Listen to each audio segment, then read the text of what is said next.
Pardon me, I'm just going to call this meeting to order before I start at 7:27 p.m. And good evening. I acknowledge on behalf of the Board of Trustees that this meeting is being held on the traditional territory of the Lekwitah people.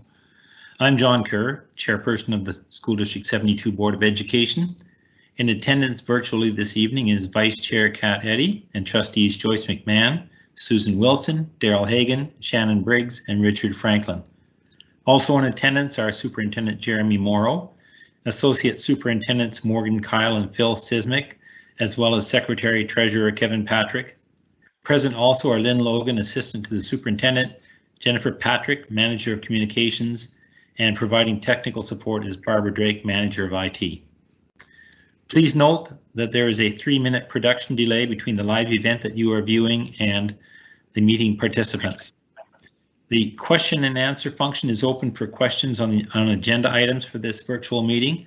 Questions that are posed during the meeting will be addressed at the end of the session.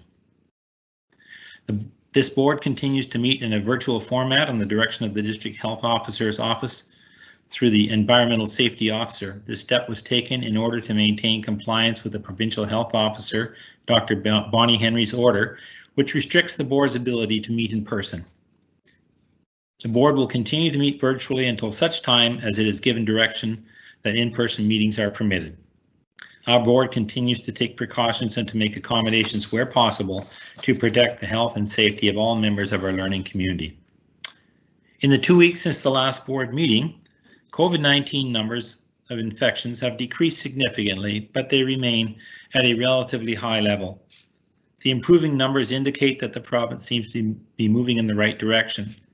With the increased availability of vaccines, increasing warm weather, and people continuing to behave responsibly, perhaps this pandemic can be brought under control. One bright spot for SD72 is that registration for vaccines began for our staff on May 1st. This will go some way towards ensuring the safety of those who work with our students. Although there have been some exposures in our schools over the past several months, these have been limited. My hope is that with improving conditions, we will not see more of these incidents in our schools. Over the past year, the staff of School District 72 have performed admirably in their delivery of education programs and services, given some very difficult circumstances. Schools have remained open, and despite some COVID-19 exposures over the year, schools have remained safe places to be. These times have been difficult for many of our students as well, and the care and attention that those who work with our students have provided has kept a sense of normalcy for most. So to all those working with our students, thank you so much for all you do. It means a great deal. And finally, I hope that the remaining weeks of this school year are safe and that you all find joy in working with our students.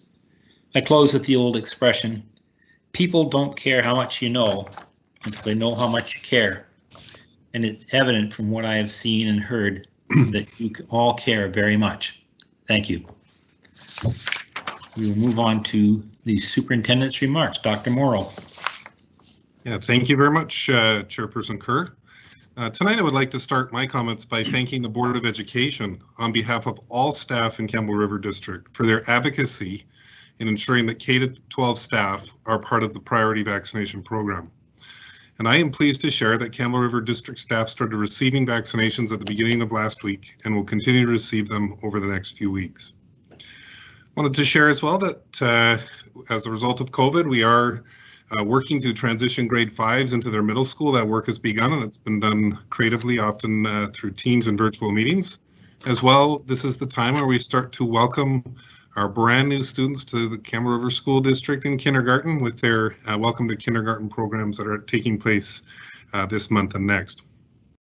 Just wanted to share as well, as the provincial data starts to show improvement, I just wanted to remind our parents and caregivers of the importance of continuing to perform a daily health check for students.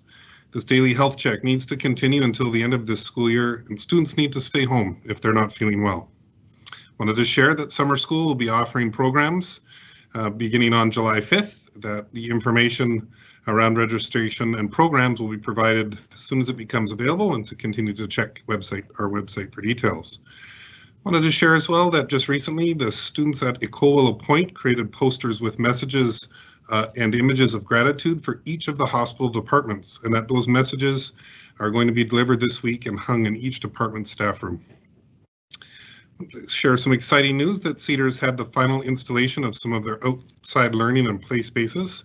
Teachers met early in the year and discussed ways to increase engagement around more frequent outside learning and playing, and that several new play and learning structures were purchased and installed with help from Cedar Friends. Carey High Musical Theatre will be presenting Disney's The Little Mermaid, and shows will be online June 1st to 5th and June 10th to 12th. Tickets for viewing the live stream events are available, so please check out the District and Carey High website for purchase information. Please help support the hard work of our teachers and students who have kept musical theatre alive despite the many challenges this year. And I know that Timberline very successfully as well did their live stream events, and it just shows the dedication and commitment of both staff and students to ensure that even in the midst of such a disrupted year, that the joy of musical theatre continued this year. As per custom all of this year, each board meeting, I've updated both the board and the public around any COVID exposures, and we did have notification from Island Health on May 7th of a COVID exposure at EDM that occurred on May 4th and 5th. There is a class at that elementary school having to self-isolate until May 19th, and we continue to ask that all of our community continue to follow the public health protocols to help keep staff and students and our schools as safe as possible. And lastly, tonight I just want to thank our guest presenters who are representing the Campbell River Music Educators Association, as well as admin teams from Carey High and Timberline. I'm always appreciative when staff are here in the evening to share some of the things that are taking place that they care deeply about. So thank you, everyone. Thank you, Dr. Morrow. So we'll move on to the approval of the minutes of the meeting of April 25th, 2021, and the suggested motion is that the minutes of the meeting of April 27, we've got two different dates here, April 27, 2021 are hereby approved as circulated. Do we have a mover for that? Okay, Trustee Eddy and Trustee Wilson. Is there any discussion or comment? Hearing none. All those in favor, please raise your hand. Okay, opposed? Okay, the motion is passed. Is there any business arising from the minutes? Hearing none. Are there any alterations or additions to the agenda? Okay, we will move on then to approval of the agenda, and the suggested motion is that the agenda is hereby approved as circulated. Could we have a mover for that, please? Okay, Trustee Hagan, seconded by Trustee Briggs. Is there any discussion? All those in favor of the motion, raise your hands. Okay, opposed? The motion is carried. We'll move on then to Trustee Eddy, report of the board decisions from May 11th, 2021 confidential board meeting. During the confidential meeting, the board discussed matters of personnel and legal. We haven't quite finished the agenda yet, and we'll be returning after the public meeting to finish it. Thank you. There's no correspondence, public submissions, or agenda submissions, so we will move into educational submissions. And I will remind the presenters that public meetings have a 20-minute presentation limit. We have two presentations tonight, so each presentation will be limited to 10 minutes. So we will start with the Campbell River Music Educators Association, Mr. Kowalchuk, and anyone else who is working with him.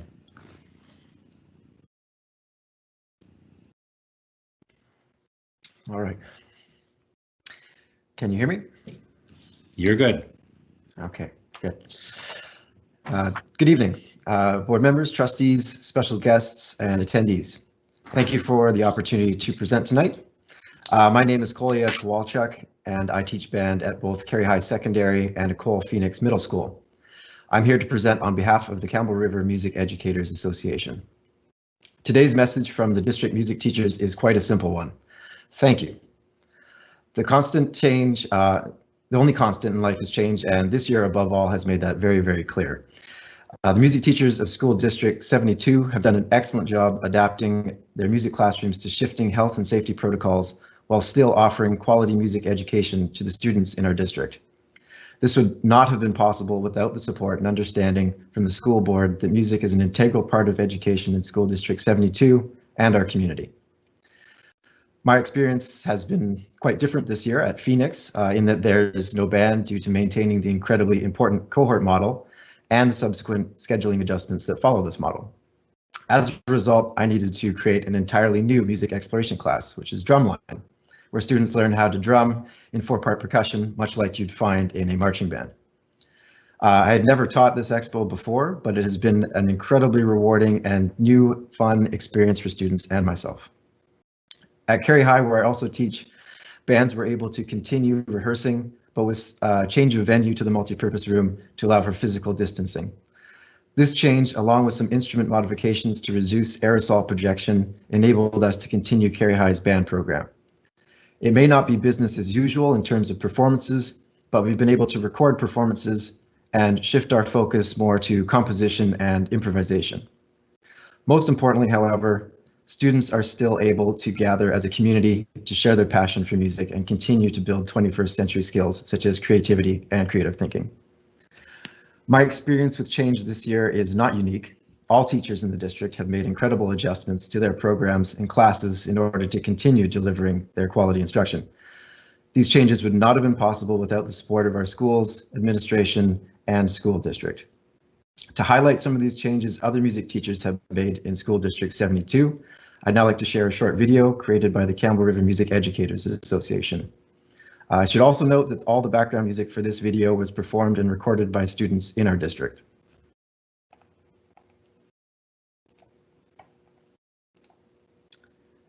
If you could let me know when you see the video on your screen, that would be great.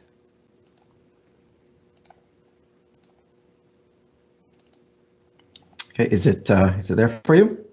We have a blue screen. All right, it started. That's a good blue screen, this one.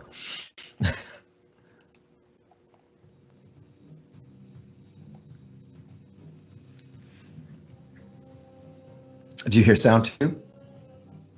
It's starting. It's very low. Okay.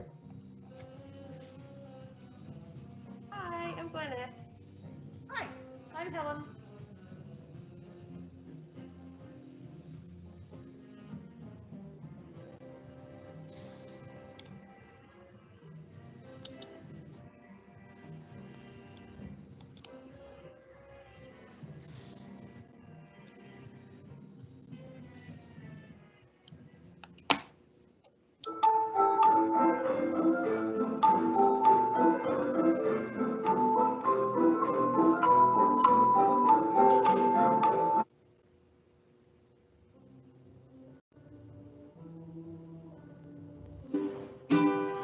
Hi there, Jeff on Quadra Island here. The music program is running along pretty smoothly. Our 4-5s are doing ukuleles, our 3-4s are working on hand drums, and the 2s and 3s and the 1-2 class and the Ks are doing a lot of body movement. As you can see, we have a dance board, kind of like a game board across the room, which allows us to play a lot of fun games. Yeah, everything's going really well. Thank you. Hello, Campbell River School Board Office. My name is Rebecca Paulding, and I am an elementary school music teacher here in the district. I'm at Pinecrest and Cedar Elementary this year. I'm actually brand new to the district and brand new to the island. So a big thing that's really helped me adapt and cope with the pandemic this year has been collaboration. So I've loved collaborating with staff members and teachers. A big shout out actually to James Lewis at Timberline Secondary. He's really helped with his media and filming department. We've done lots of collaboration with our virtual concerts, both fall and winter, and we are really hoping to do a spring showcase with them as well. So thank you, school board, again for all of your support and all of your well wishes.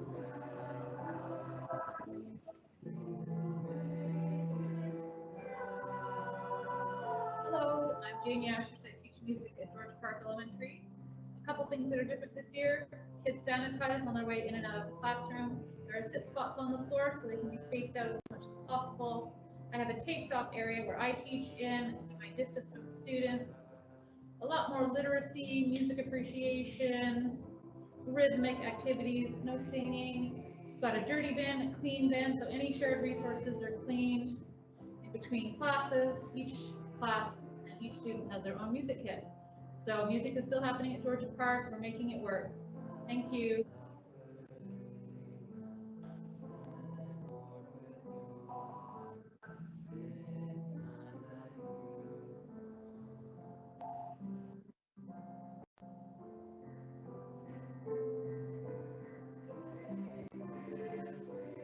My name is Leslie Howe, and I'm the music teacher at both EDM and Penfield schools. In spite of all of the challenges that this year has presented, the music programs at both of the schools are still going strong. Things have looked very different, but the students have had the opportunity to participate in music activities, including choir, pantomimes, and percussion group.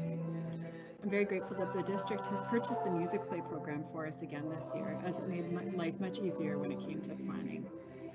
I'd like to thank the board for your continued support of music in our schools.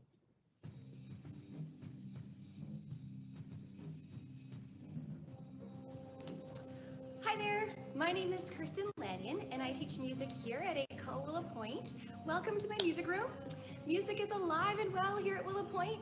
We've had to make some changes due to the pandemic, and those changes include this year we have a guitar club instead of choir. We also are doing a lot more instrument work and rhythm work, body percussion work, rather than singing, which we normally do more maybe of a balance. So just one example, all the kids here have instrument kits. So this is a combination of instruments that we already had and instruments that I made last summer. So we don't have to sanitize that often, it saves time, and the kids love their kits. So this is something new that we put in place. We also do a ton of bucket drumming, as you see behind me. I do have, for the grade 4s and 5s, they each have their own bucket with their sticks inside, and this is sort of their kit that they're using right now.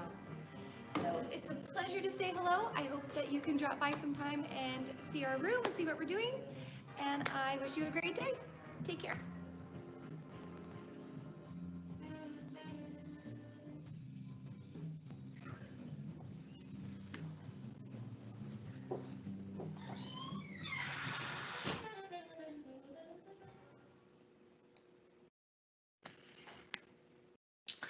All right, so once again, thank you for your support as we move forward into the coming year, taking with us the lessons we've learned from this year's experiences and building upon them. Gaila Casa, merci, and thank you. That's all for tonight.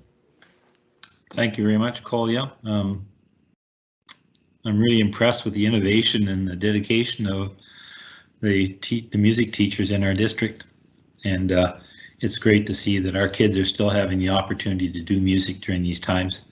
Did anybody have any questions or comments before we finish with this presentation?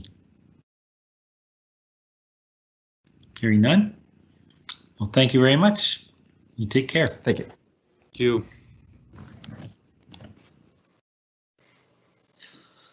And then we can move then to Mr. Rulin. Good evening, everyone, and thank you very much for having us here tonight. As we said earlier, we're here. 3 of the 4 secondary administrators are here tonight. Louise Panziera and Rachel Nelson from Carey High, and myself from Timberline. Christine Middleton did want to attend, and we thank her very much for helping with our slideshow. She did get her COVID vaccine yesterday and is having a few side effects, so she made a decision to go home tonight and hopefully sleep that off and be ready for tomorrow. So again, thanks for the opportunity to present to you tonight around our new quarter model scheduling system. We have 2 purposes tonight. We're going to first describe the process that we used to get to this point where we are ready to roll out a quarter model system. And we're also going to talk then about the implementation of that system. So I'm going to hand it over to our team over at Carey High, and really want to thank the folks at Carey High for the work that they've done this year on this. And it truly is a secondary admin team that we have between the 2 schools as we work to implement this.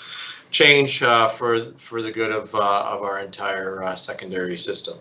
So I'll hand it over to, first I'm going to share my screen because I'll run the slideshow, and then I'll hand it over to Louise Panziera and Rachel Nelson.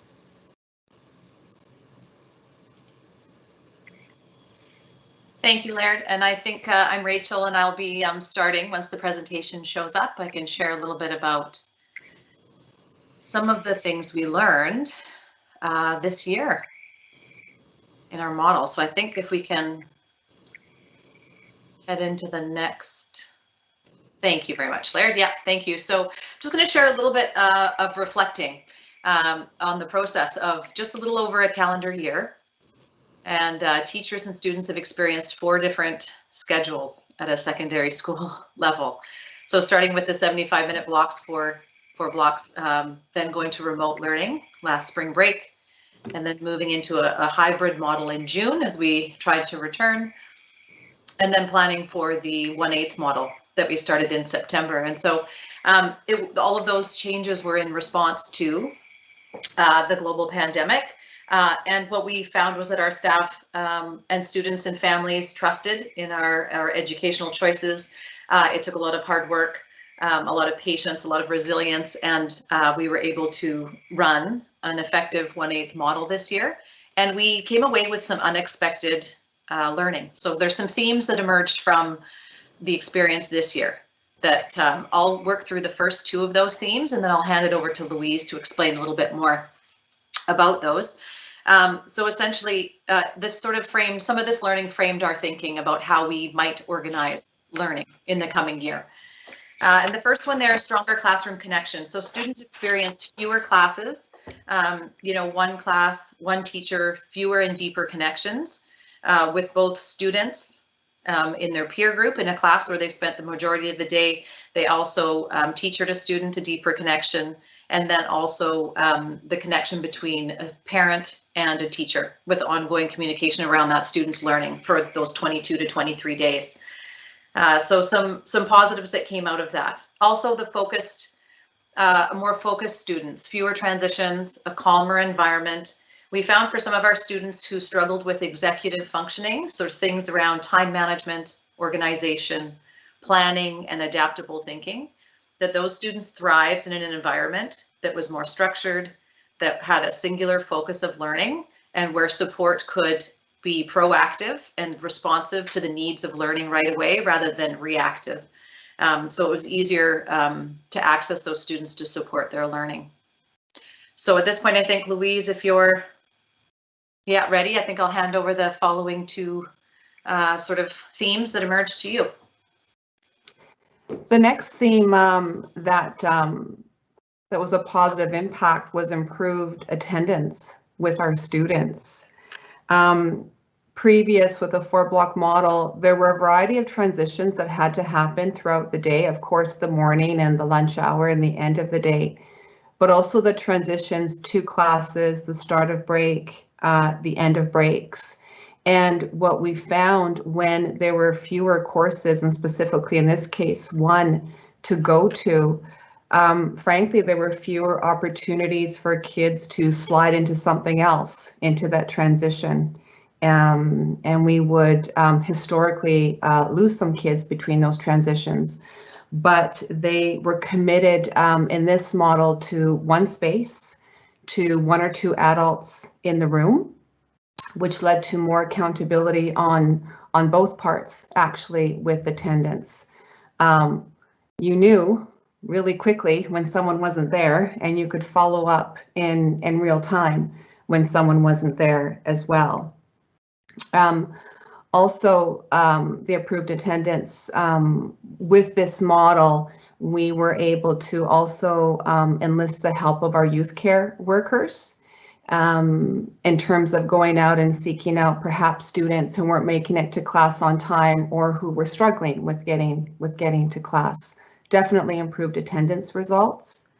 And with that also, overall, there was an improvement in achievement results. So with the data that we collect after every rotation, we noticed that more of our students were successfully completing courses and passing courses. And beyond that, we had students who were able to meet personal goals in terms of moving towards achievement in whatever area they felt they needed to improve on. And those were really, that was a very, of course, satisfying theme and positive theme that we noticed.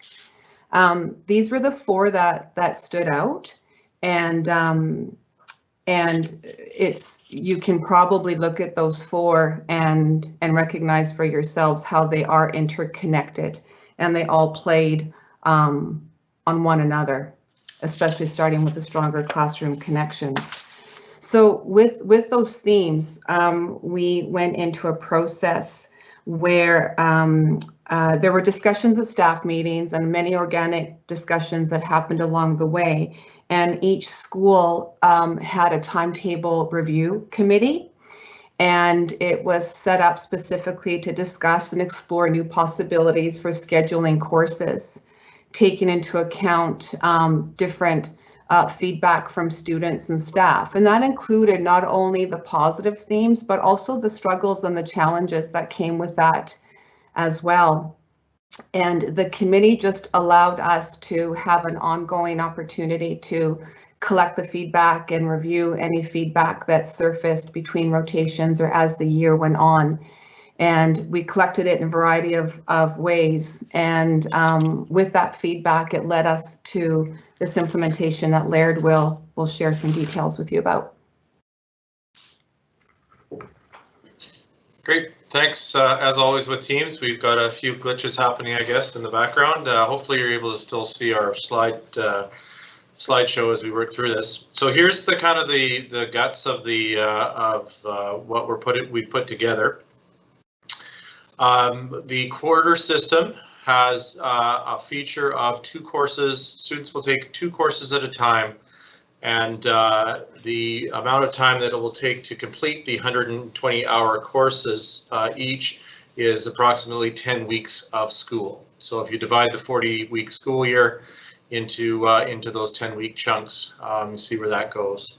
So 4 quarters in the year, divide into 2 per semester. 2 courses in semester 1 and 2 courses in semester 2. And the blocks will be fixed. So students will take the same courses all in the morning and then a different course in the afternoon for that 10-week time. So at the end of the day, all students will still have access to 8 courses within the timetable.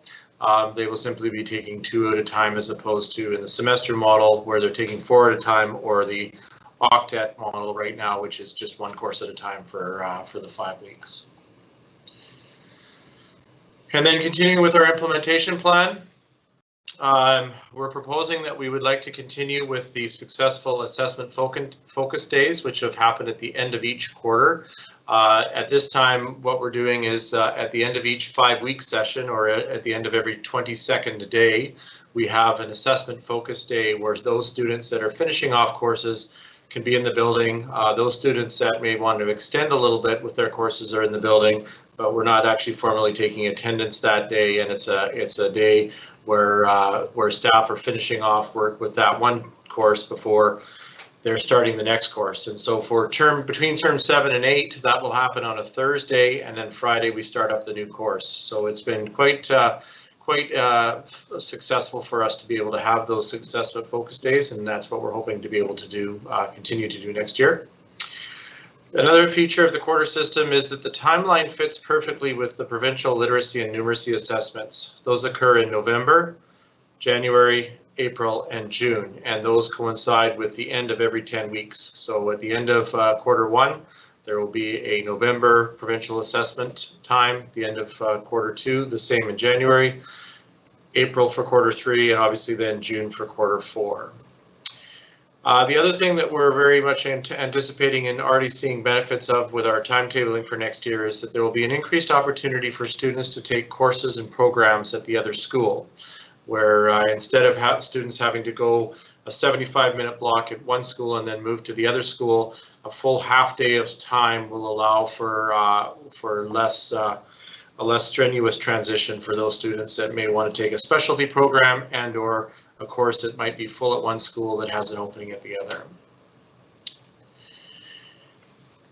So our assessment and reporting timelines are going to mirror our traditional semester system. We'll have report cards out for November, February, April, and June. Another feature of this system is that the current pandemic stage 2 continuation that we are now in would allow for a simple pivot of the timetable schedule to a 1-course 5-week model. So if we are told that we do need to continue in stage 2 of the pandemic, we would be able to open with the same system with the timetable completely in place and run that up until November. And then if we were in stage 1, meaning that we were essentially pandemic free, we could then pivot right into our 2-course 10-week quarter model that would run for then November through to January. So that's another nice feature. The other thing that we are committing as an administrative team for secondary is we're committing to a similar review process next year to assess the impact of the quarter system on student learning and general well-being.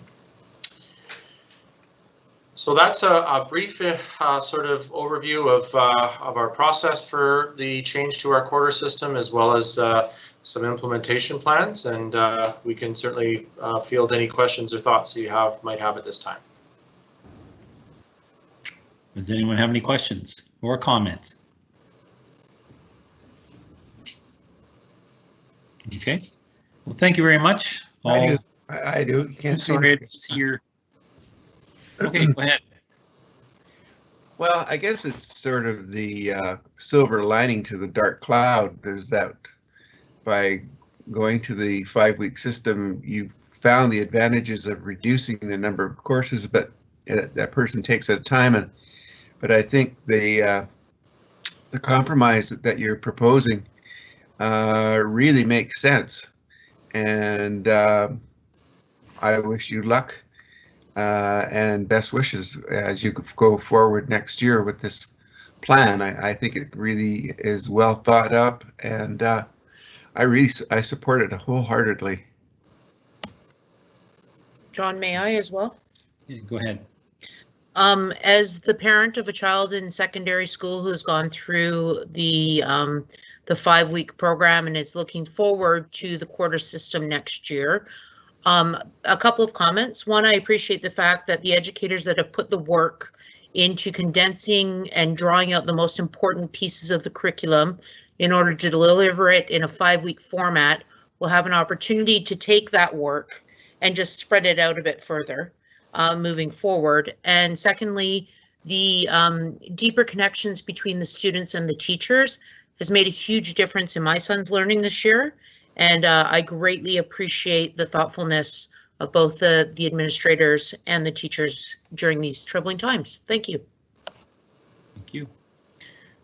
I have a question for you, and I'm just wondering, do you anticipate, because this hasn't happened before, but do you anticipate, for example, if, for example, somebody has just finished Math 11, say in the first rotation, so that would be what, middle of October, and they don't move into their next math course, you know, the next equivalent math course for, say, almost a year. Do you anticipate that there's some difficulty being able to continue, or is there, you know, is there some kind of loss that you might have to deal with before you can actually get into the meat of the course? Thanks for bringing that up. Actually, John, we did not mention that that was an absolute concern that came from staff, and certainly students were also mentioning it as well. So one of the things that we're committing to is essentially we're going to try and cohort our students, and specifically in math, if they happen to be a semester 1 math student, they just happen to get their math course in semester 1, then we will do everything we can to keep them as a semester 1 math student throughout their time with us. So it's going to be a little bit of work for our counselors to track that, but you're absolutely right. When we looked at this model, that is a significant concern, and so we're hoping that this cohorting into 2 groups, semester 1, semester 2. And we know, of course, it's never that perfect, but certainly in grades 9, 10, and 11, we think that will be very important, and we'll do everything we can to ensure that we follow through with that. So thanks for the question. John, this is Daryl. Yes, I'm not seeing hands here. That's why I'm having a hard time with this. Could we get out of that screen, Laird, if you don't mind? And yeah. And then we just go back. Then I can see when people put their hands up. You bet. Okay, Trustee Hagan, go ahead. Yeah, I was wondering with the calendar, we'll have to work really closely to make sure that we adapt the calendar as we move along as well, I would imagine. That was addressed to? Oh, whoever wants to answer it. Okay. I guess it's just. Sorry, Daryl, I'm not sure. Do you mean the school calendar or the district calendar? No, the school calendar. You know, I was looking, not the school calendar, the district calendar, where we all sit down and we discuss, you know, when it's going to be good for spring break and all the different models and where Pro-D fits in. You know, I'm just wondering if we've thought through that far along. We haven't. I think one of the things that we would have to look at, much as what we did this year, is we're using sort of 10 weeks as the language, but we actually looked at when spring break happens and when the Pro-D day happens. So in fact, it was like a certain amount of days, right? I don't know if I'm explaining that really clearly, but you're correct. We have to take into account all those pieces for sure and see when it makes sense to start the rotation. I keep using the word rotation. I'll keep using it. Start the rotation and then end the rotation. But yeah, we have to make sure there's equity in all the time pieces for those quarters. Yeah. Okay, thank you. Any other questions or comments? Well, thank you very much for your presentation. It's obvious that you've spent a lot of time thinking about it, and it's terrific to see the collaboration between the 2 schools to be able to make it more convenient for students to take the courses that they want to in other schools when it's available. I think that's something I don't think I've seen before. It may have been happening, but I just wasn't aware of it. But it's really terrific that you're working so collaboratively to be able to offer as much as possible to our students. So thank you very much, and thanks for a great presentation. Good job. Thank you. Thanks very much. Okay. We will now move into business administration and finance warrant number 4. Secretary Treasurer Patrick, were you going to speak to it, or? Yeah, well, we're just looking for board approval for the finance warrant for April 30th, 2021. Okay. The suggested motion is that the finance warrant number 4, dated April 30, 2021, be accepted as presented, and I think that was Trustee Franklin and Trustee Eddy. Okay. Is there any question or discussion on this motion? Okay. All of those in favor, please raise your hand. Okay, if you're opposed, motion is carried. And the quarterly financial report, we'll deal with that, Mr. Patrick. Yes, so we have the 3rd quarter financial report up to March 31st. March 31st is to be presented to the board.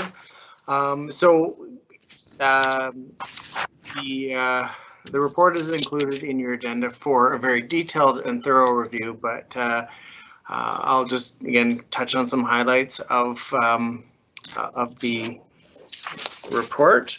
The good news is, just sort of to start, is it looks like we are on budget or slightly under budget with some of our expenditures. Of course, last year, coming through COVID, we did have a lot of funding supports, but we ended up exceeding are the grants, the additional grants that we received, and it had a negative impact on the budget, on the financials at the end of the year. So tracking this year with the grants that we have received, we're utilizing those grants to the max that we have, and they're supporting a lot of additional services for the school board. But so that has really kind of allowed us to focus some of just regular operations within within our financial accounts. So showing the revenues. So revenues are currently at about 98% of what we had forecasted.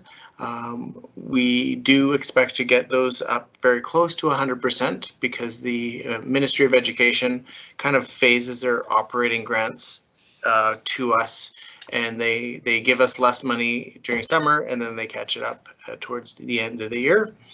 You can see international is it's kind of higher than where the prorated amount should be, but really usually we get the funds at the beginning of the year, so they'll be slightly under what they're forecasted for the full year, but they're slightly above right now. There's no other big concerns coming out from the revenues. On the expense side, we never want to be drastically under because it means that services aren't being provided to students. So we're currently at about 96% of our projected budgeted expenses. So that is good. It's a good place to be at this time of year as we head into the year end.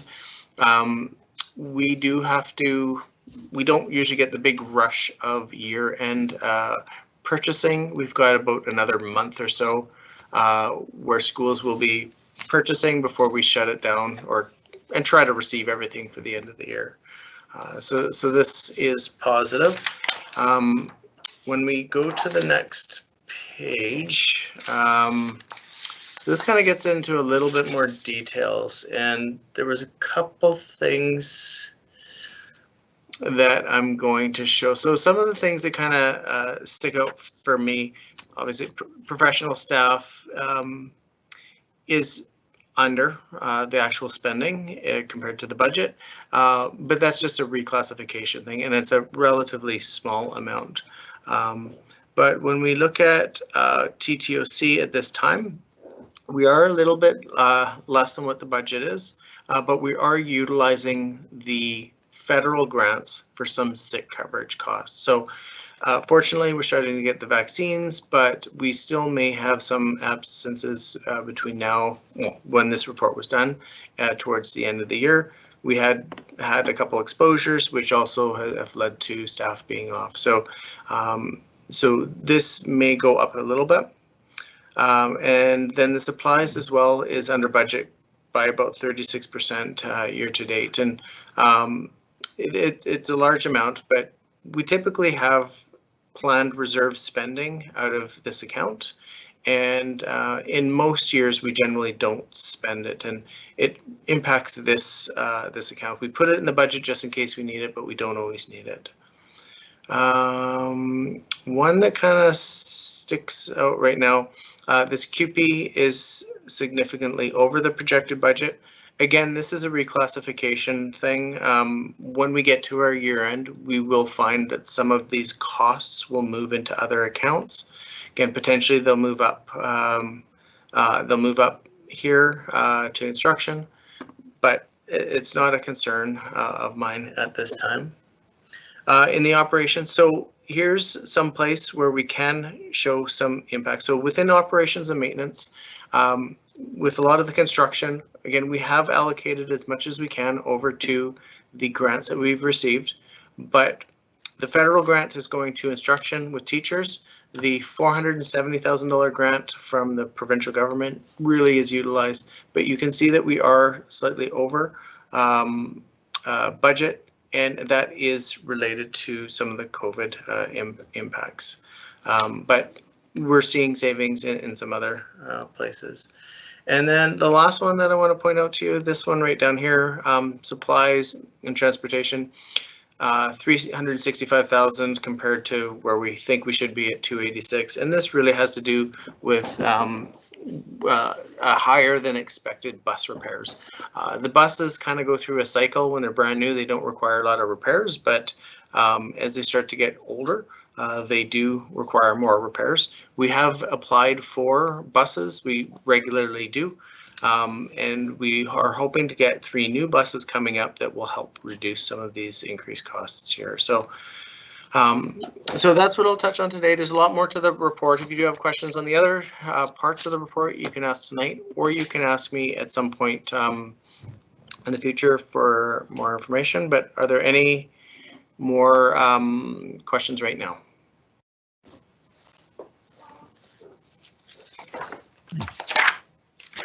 I don't see any. Okay. Well, so there's no motion required. We just share it to the board for information purposes. All right, thank you. So we then will move into your budget proposals. Yeah, I just want to keep it there. My page. So I'll go back to another share.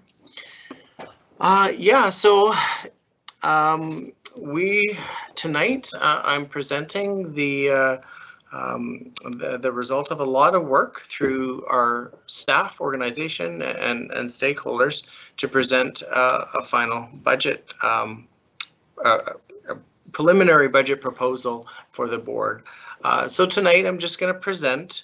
The intention of tonight is it's a public document we're making available for public as well as for the trustees, and we're just going to look for any feedback. If there's feedback from public about the items that are on here or budget decisions, they can forward comments or suggestions to the Secretary Treasurer by May 19th, and we will include those that feedback with the board. We will be bringing a budget to be passed through bylaw to the board on May 25th, and that's where we hope that the board supports the budget, and if the board doesn't, then we make changes and bring it back in June. But we'll be looking for feedback in the meantime. Some other things too. So this year's budget process was a little different. We met with stakeholders, and then when we got the feedback and had recommendations, we took the recommendations to the stakeholders. And I think some of the feedback that I got this year from the Budget Function Committee was that they would prefer to have more time at the beginning, so we might change that. We tried it, didn't work. We'll adjust it for next year. But one of the other new things that we did this year was we got to meet with students, which was just an excellent experience for me. It was really fun. It actually made this a really nice budget this year, despite the financial position, because it was nice to hear what the students had to say. We did include that feedback with to the board. So I also just want to thank the people that work putting this together. My Assistant Secretary Treasurer Renee does most of the work on getting the documents ready, and then we begin. We met with the Budget Function Committee, which are representatives from CUPE, CRDTA, Kurbava, Principals Association, and they provided some great feedback that are reflected and used in these recommendations, as well as we met with PAC. PAC was very well prepared this year. Again, really happy and pleased with the interactions and the suggestions that came forward. So what did come forward? We started the year in a fairly tough position, and I want to just remind people that, because we're seeing a lot of districts are having financial challenges, and for us, the financial challenges really stem from enrollment decline from about a year and a half ago when we prepared our preliminary results. So, and again, that was about a 75 student impact. We'd staffed with planning to get those students. We didn't get those students through some of the COVID last year. So it's had its impact. And so we started the year with a $1.1 million deficit. This next item, when we go about, we have to basically get the documents ready in February, end of February, March. But as we get going, things will kind of pop up or be identified that that either is an error or that need to be adjusted. And this year, there were some things from the teacher staffing schedule. We did get the teacher staffing schedule early before some things were totally finalized. And so when those things were finalized, there was a change at continuing education, a reduction because of the student enrollment there was lower then. So that was a reduction down. And there's also, we identified an innovation coordinator position that was technically in the staffing schedule twice. So when we corrected those, that reduced the really what is a structural deficit, reduced our deficit from 1.1 down to 941. And with that being a staffing change, it actually was a structural reduction. And then with the proposals, we got about 120 proposals this year, not as much as we normally do, but everything was very well thought about when they were presented to us. So the utilities is another reduction. We did see the operation manager, Steve Woods, present at a prior meeting where he highlights a lot of the good work that's being done in maintenance, upgrading our mechanical systems that's resulting in not only a carbon reduction, but it results in dollar savings to the board. So we're able to take another $100,000 out. That will be a structural reduction. Then another item that comes up often is a benefit holiday. And so basically what this is when the board will pay premiums on behalf of employees and the expenses going out are less than what the premiums are being collected. So a surplus will build. And rather than reduce premium rates on a monthly basis, as their experience and their recommendation is that we suspend making contributions to the benefit provider for a couple months. I thought that we might be able to take 1 or 2 months. And it turned out that we could take 3, and each month was a larger savings than I thought. So as a management team, when we reviewed all the recommendations, we felt that we should recommend to take a benefit holiday. Now, this isn't an ongoing reduction. This only is for this next year, and then we'll find out what the status of the benefits are at that time. And then the last one for a reduction was the board has provided the senior management team with a strategic priority fund to pursue goals within the strategic plan, the board strategic plan. And it gets used for various things from release times for teachers, initiatives, supporting various needs, as long as it's tied into trying to support the strategic plan. Now,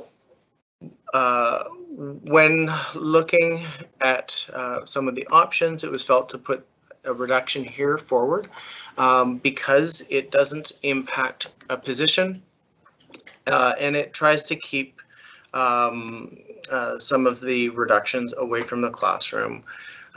So it does eventually get to the classroom and it provides a benefit. That's why we do and how we utilize that fund.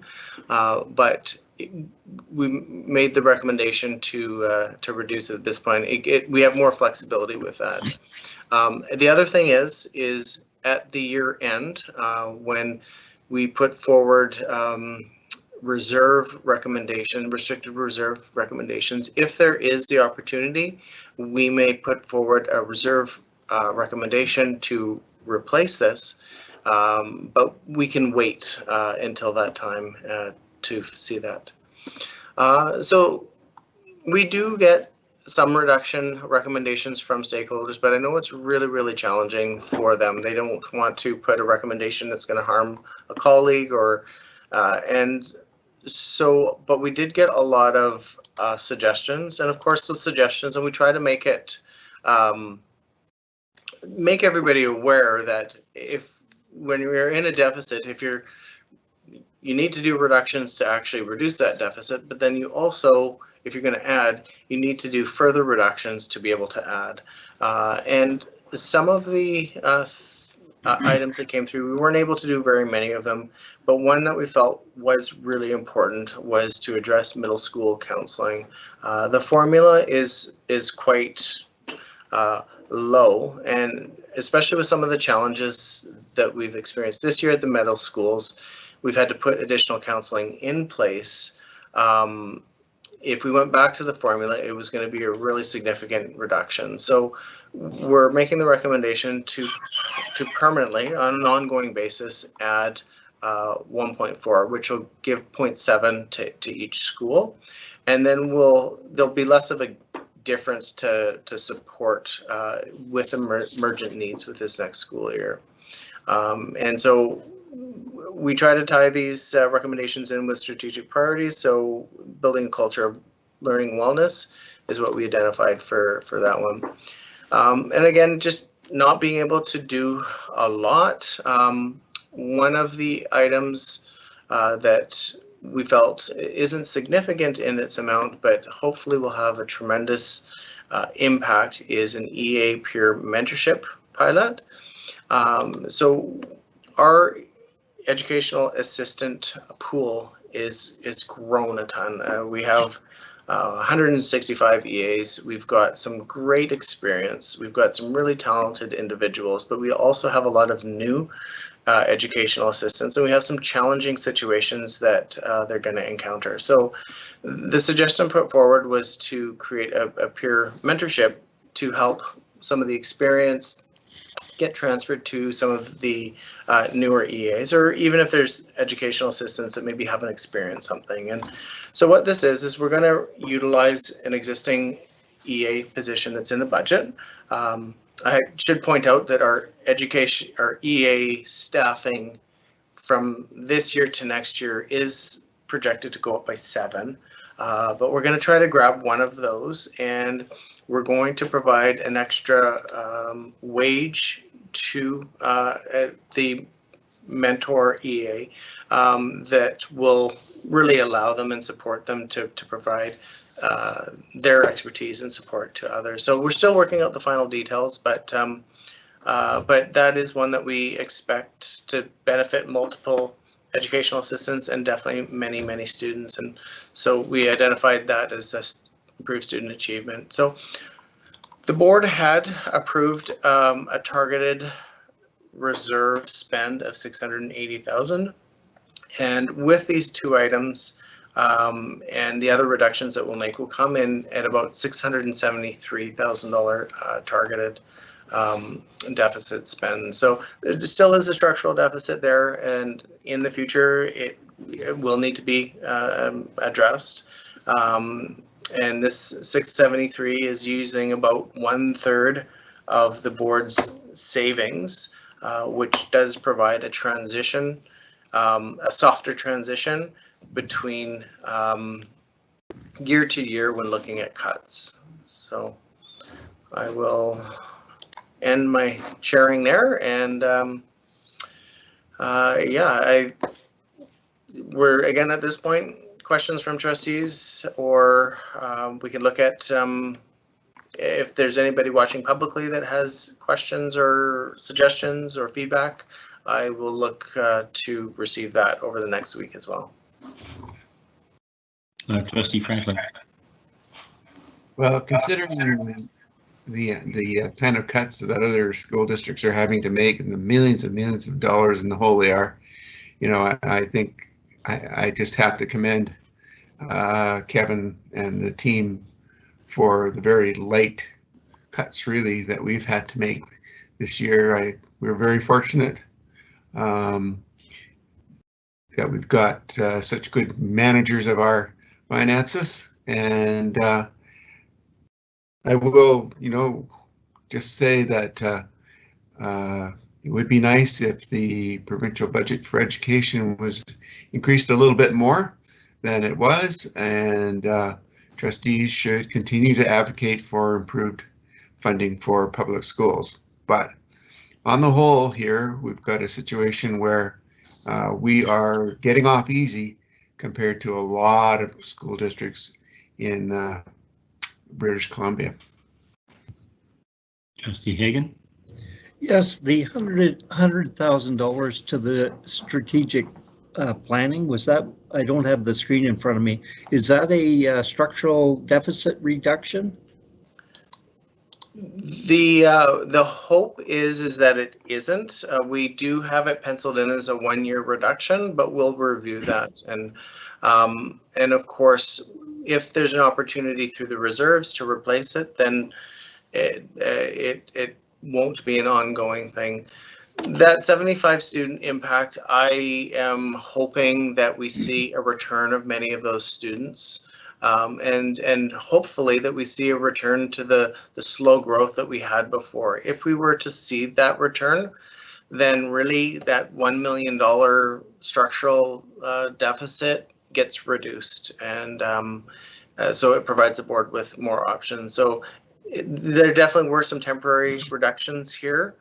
We're going to hope to see those students again, but if we don't, then of course we'll need to take a look at it, and potentially that strategic priority next year could become a permanent structural reduction. Go ahead. Yes, that extra help that we got in the middle schools, is that in the budget, or for mental health and well-being counselors? Is that in our budget? So this year we've actually added substantial supports to the schools because of some of the mental health challenges that we're experiencing and so this, are you guys able to hear me? Yeah. Okay. Sorry, I've got this banner that says unmute my mic.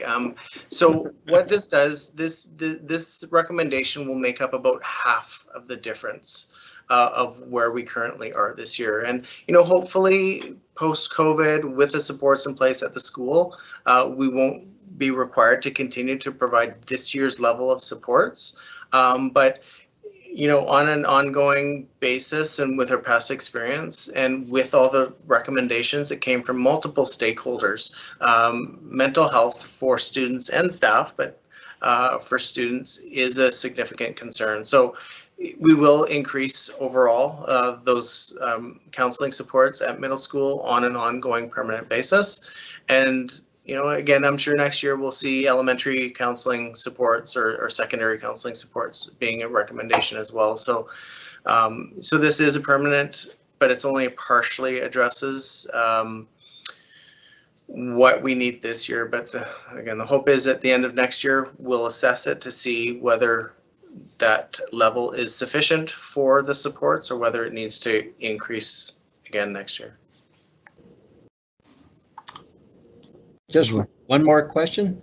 So in this area, it was so aptly put by Joyce McMahon that this is everyone's problem. I think there's different ministries that can be more involved with the mental well-being of all of our students, our children in this district and this community. I was just wondering, are we working towards those areas so that they can include some of their funding as well, like MCFD and Ministry of Health? And there must be multiple programs that are already working in our district that we can all focus together. So yeah. So there's actually a couple of different things. So the Ministry of Education did provide some additional mental health, but there's small amounts. They come in allocations of 60,000 one year and 30,000 the next, but they are ongoing. And then we do have a mental health coordinator, which, as you and Trustee McMahon have mentioned,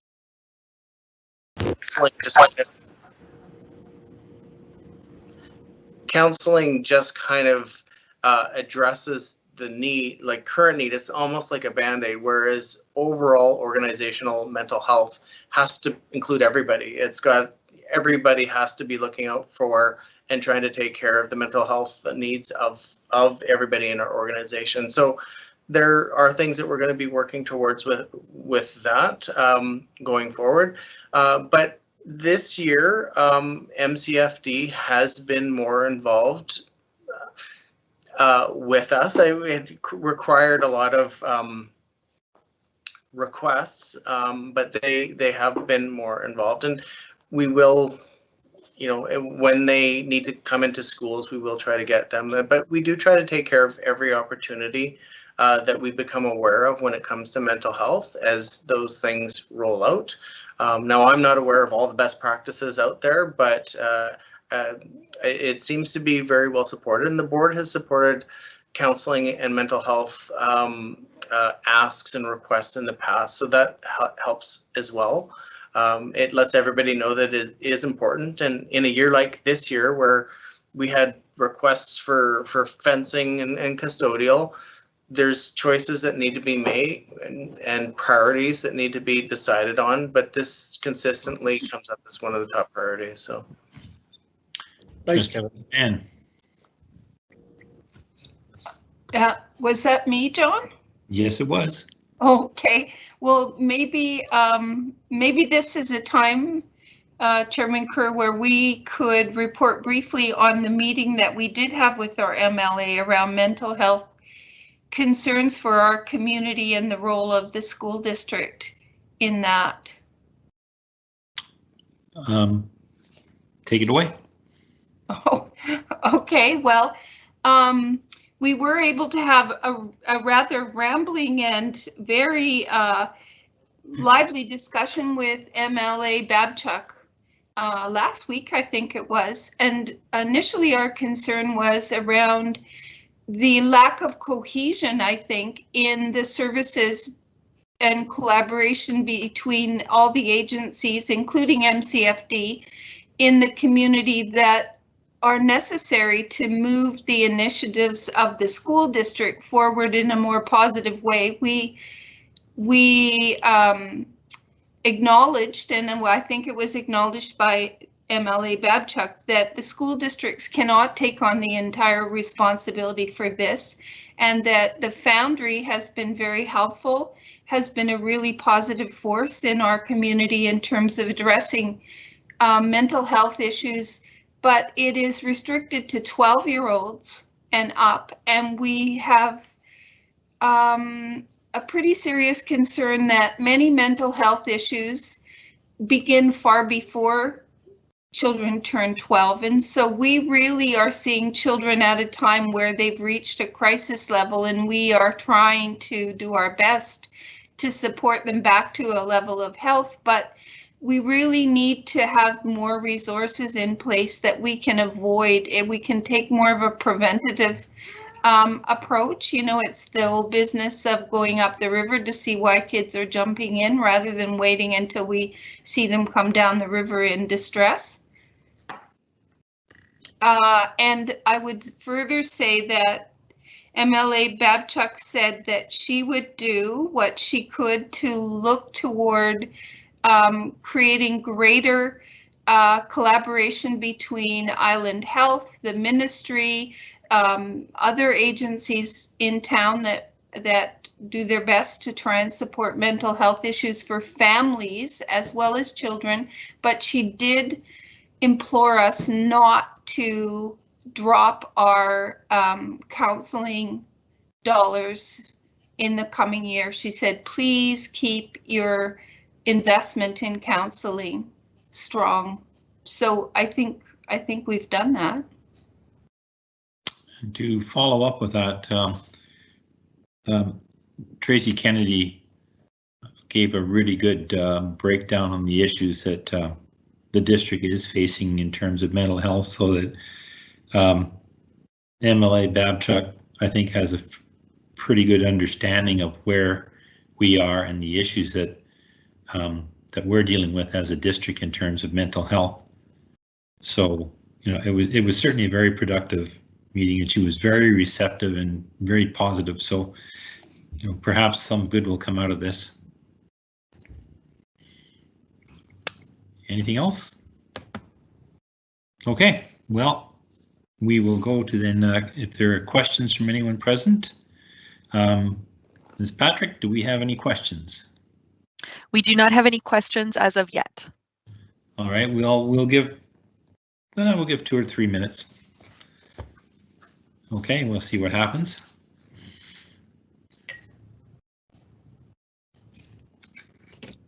But if tonight follows the pattern, yeah.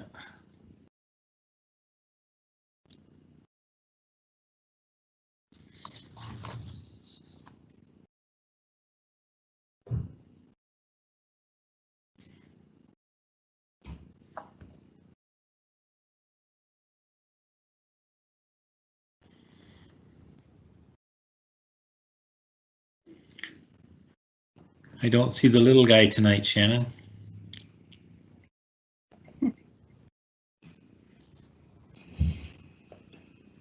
He's upstairs with Daddy.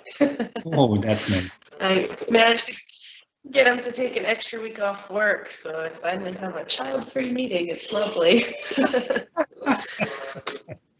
Yeah. Kind of nice to have him in the meeting, but I guess it's difficult for you because you're trying to focus on one thing and you have to focus on 2. Very. I also turn off my video and go lock up all my ducks and chickens and geese. I don't have to do that tonight either.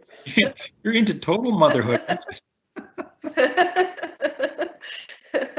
Other trustees get in trouble for drinking wine, so I get in trouble for going in the chicken coop. Yeah. Well, Ms. Patrick, do you have any questions? Yes, we have a question that has come in. Is the proposed budget balanced as per the School Act? Go ahead.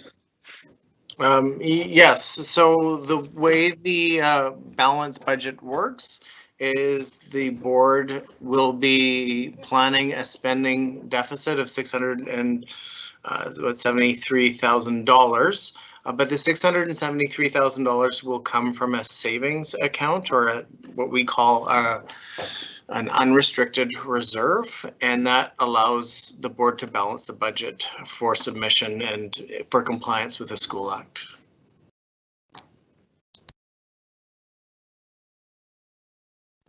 Any others? Another question is the budget balance for next year. Sounds like probably similar. I think you answered that question. At this point, we have a structural deficit, I think probably in the range of $700,000. So it's not balanced. At this point, if things continued as is, the board could access the surplus again for next year, but eventually the structural deficit has to be reduced or revenue increases to where the deficit gets reduced.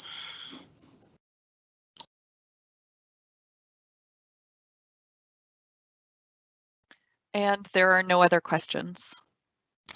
Okay, well, thank you very much, and we'll go to you, Trustee Hagan. You're muted. I think Trustee Hagan is moving. There we go. I would like to move adjournment, please. And do we have all those in favor? I don't think we need a seconder for that one, do we? All those in favor, raise your hands. Okay, we stand adjourned. Thank you very much. We will go back to the previous meeting.